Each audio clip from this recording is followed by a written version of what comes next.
Hello दोस्तों। आज हम टीडीएस की बात करेंगे। टीडीएस यानी कि टैक्स डिडक्टेड एट सोर्स। ये हर 3 महीने में आपके कटता होगा, आपको मैसेज आता रहेगा, आप बहुत परेशान होंगे इस चीज़ से।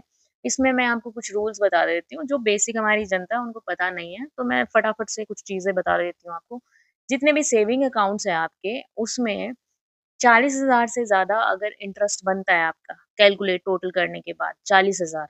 और वही जो है सीनियर सिटीज़न के केस में जिनकी उम्र 60 साल से ऊपर है, 60 है या 60 से ऊपर है, उनका अगर 50,000 इंटरेस्ट से ऊपर जाता है साल में, 50,000 सीनियर के लिए, 40,000 नॉर्मल लोगों के लिए, अकाउंट्स के लिए, उनका इंटरेस्ट इस लिमिट से ऊपर जाता है तो 10% के हिसाब से इंटरेस्ट कटता है।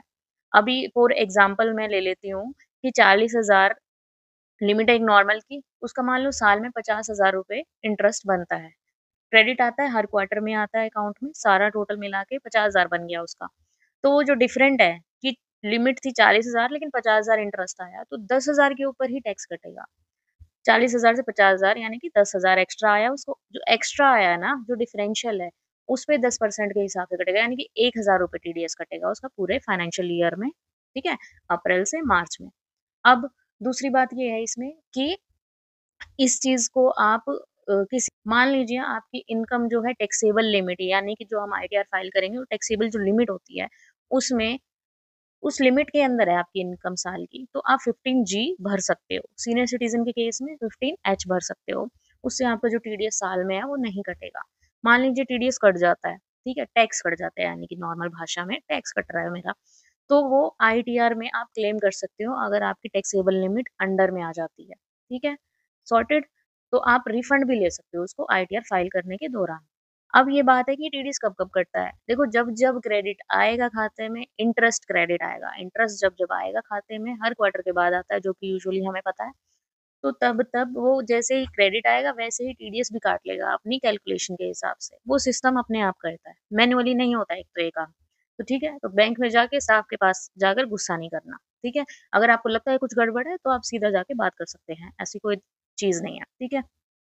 अब इसमें और क्या चीज़ आती है, टैक्स डिडक्टेड एट सोर्स, ये फुल फॉर्म है टीडीएस की, ये आप समझिए, कॉन्सेप्ट समझ लो बस आप, ठीक है? अब इसको बचाना है तो क्या करना है? देखो बचाने का तो सिस्टम सीधा-सीधा ये है कि आप इन्वेस्टमेंट करें टैक्स रिलीफ जिसमें मिलता है जिन चीज़ों में, जैसे टैक्स रिलीफ की एफडी है, ठीक है?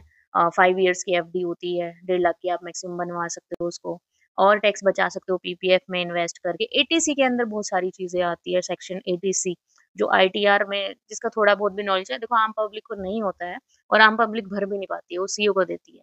तो मैं सीधा-सीधा बता दूँ आपको पीपीएफ में इन्वेस्ट कर लो, ठीक है? जो टैक्स रिलीफ एफडीज़ हैं, उनमें इन्वेस्ट कर लो, उसमें डाल दो पैसा, ठीक है? तो उससे क्या होगा आपकी टैक्सेबल जो लिमिट है, टैक्सेबल इनकम जो होएगी वो डाउन हो जाएगी, ठीक है? एलआईसी में, हेल्थ इंश्योरेंस में डोनेशन आप कर सकते हो, ठीक है? इन सारी चीज़ों से आपका जो है टैक्स बचता है, ठीक है? अगर हर क्वार्टर में कट भी रहा है तो आईटीआर भरते वक़्त उसको आप ले सकते हो वापस, ठीक है? समझ गए इस कॉन्सेप्ट को आप, ठीक है? बस इसमें ज़्यादा कुछ नहीं था, इसमें बस मैंने लिमिट बताई है आपको कि टीडीएस जो है 40,000 से ऊपर इंटरेस्ट जम करता है नॉर्मल पब्लिक के लिए, इंडिविजुअल के लिए, तो उसपे इंटरेस्ट कटता है डिफरेंशियल अमाउंट पे, ठीक है? 40,000 तक पे नहीं कटेगा, 40,000 से ऊपर जाएगा, वो जितना भी होगा उसपे 10% कटता है। और हाँ, एक और चीज़ ख़याल रखिए, पैन कार्ड ज़रूर लिंक करवा लो अपने खातों में, पैन कार्ड लिंक नहीं है तो 20% कटेगा वही, ठीक है? तो अब तो मैंडेटरी हो गया केवाईसी में भी, तो वो चीज़ आपने करवा ही ली होगी और जिसने नहीं करवाई है पैन कार्ड ज़रूर अपडेट करवा लो अकाउंट में, वो ज़रूरी हो गया है। ठीक है? Thank you.